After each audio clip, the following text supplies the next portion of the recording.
Amis téléspectateurs, n'abdi au honneur, respect. Moi, c'est Ronald César, depuis la Voix de l'Amérique dans Washington, qui a invité à suivre discours président haïtien Michel Joseph Martelly fait dans l'Assemblée générale des Nations Unies, mercredi 26 septembre 2012. Là.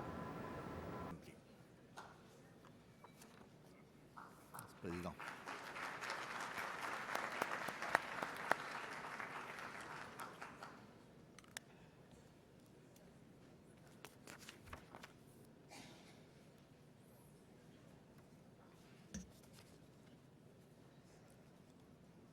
Monsieur le Président, Mesdames, Messieurs les chefs d'État et de gouvernement,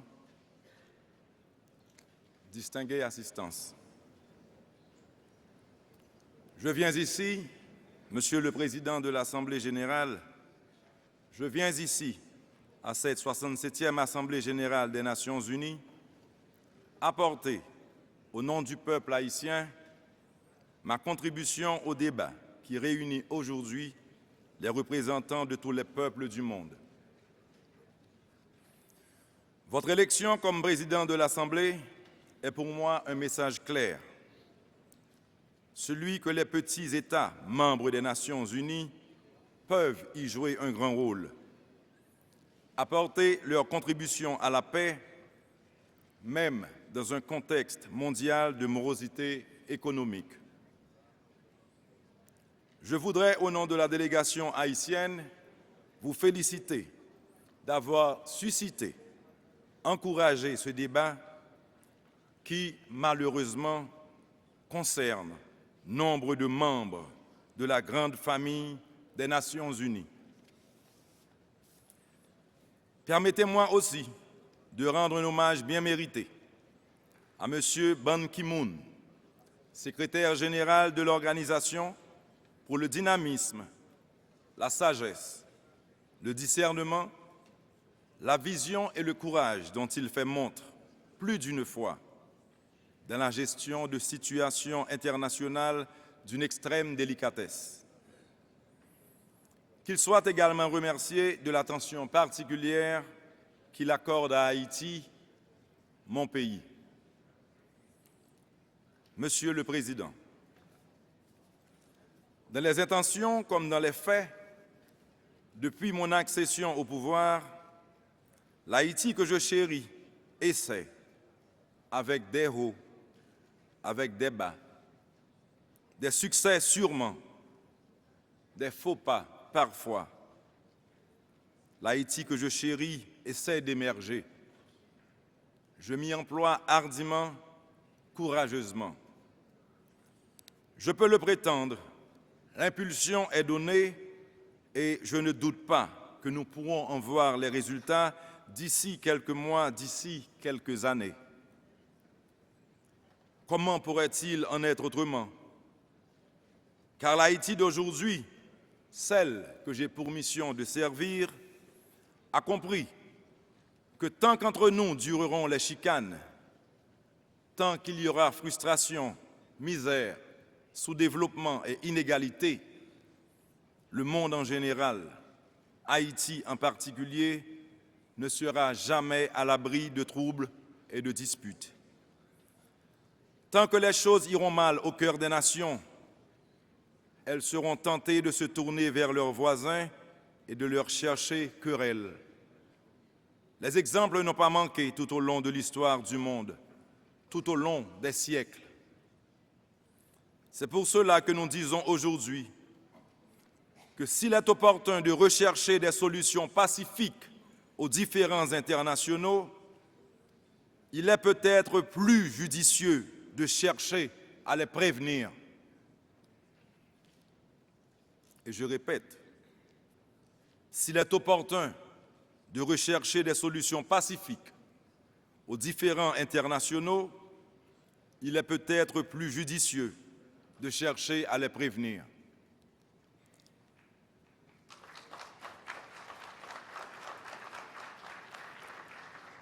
Tant que l'accès à l'eau, au grand marché, tant que la juste rétribution des matières premières et la saine compétitivité économique ne seront pas au rendez-vous, des conflits, nous en vivrons toujours.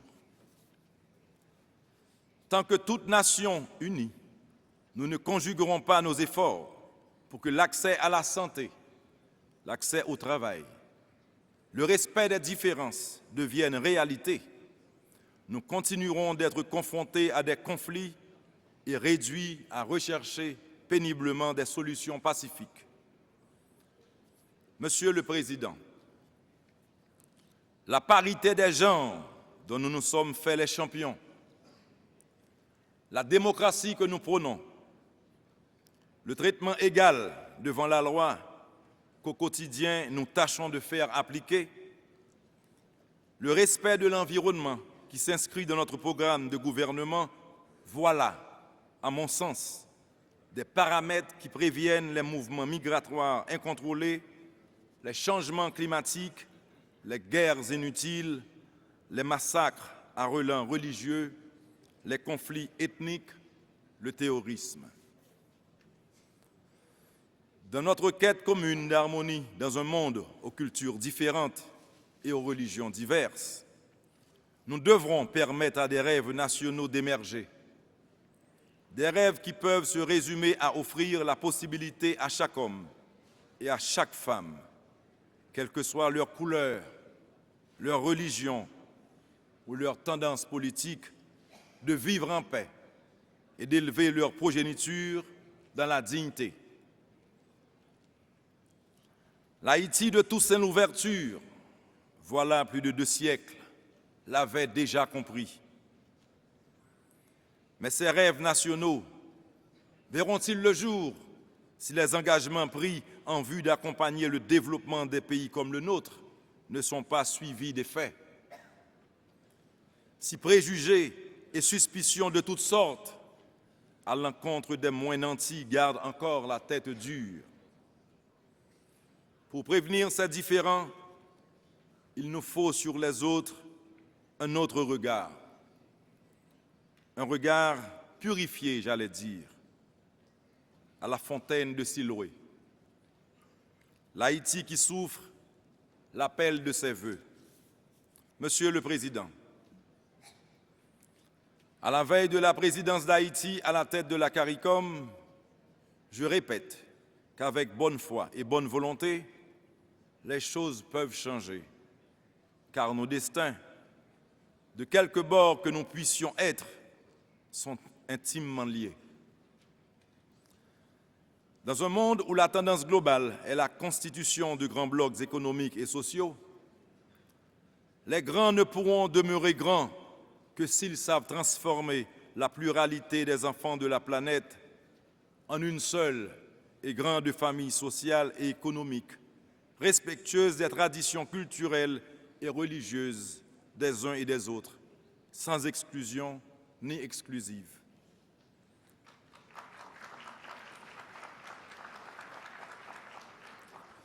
Le nécessaire dialogue doit donc prévaloir entre nous. Pas ces dialogues de sourds auxquels nous assistons impuissants depuis des décennies, mais de vrais échanges et négociations qui seuls peuvent mettre un terme à ces interminables conflits qui ne cessent d'endeuiller les familles et veulent troubler la paix du monde. Monsieur le Président, l'histoire nous a appris qu'il n'y avait pas de justice et d'égalité dans les relations internationales. L'histoire nous a appris que chaque nation cherchait son intérêt propre. La création des Nations Unies a allumé chez les peuples l'espoir que les choses pouvaient être différentes. Il ne faut pas laisser mourir cette flamme. Dans n'importe quelle famille en général, dans celle des Nations Unies en particulier, il ne saurait y avoir des grands et des petits, des géants et des nains, mais des êtres égaux qui ont des intérêts à défendre, des opinions à faire valoir, sur la base d'une relation tournée vers l'avenir, une relation empreinte de liberté, d'égalité, de fraternité et de recherche du bonheur pour tous.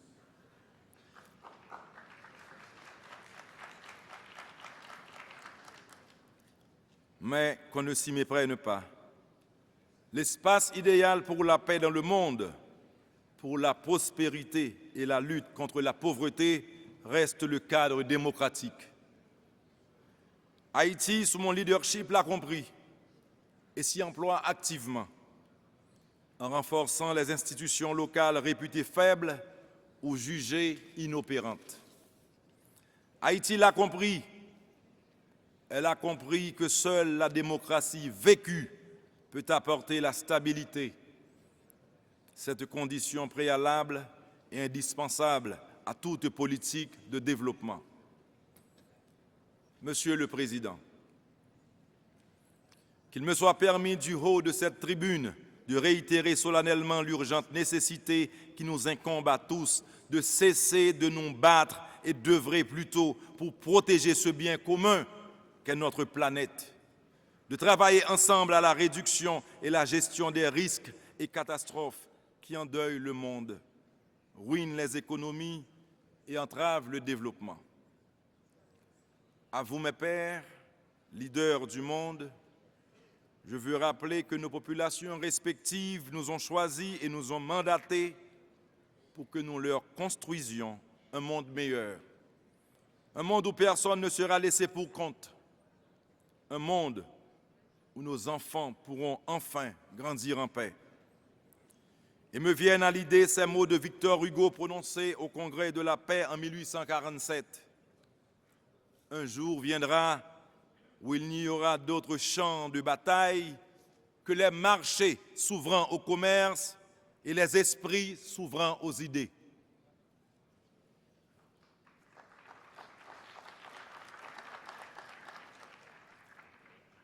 Tels sont les vœux que je formule pour l'Assemblée des Nations.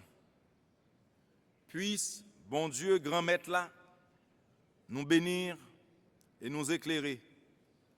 Bénir cette ville de New York qui nous accueille si chaleureusement et nous fournir sagesse et discernement pour un monde plus beau, un monde plus juste. Merci.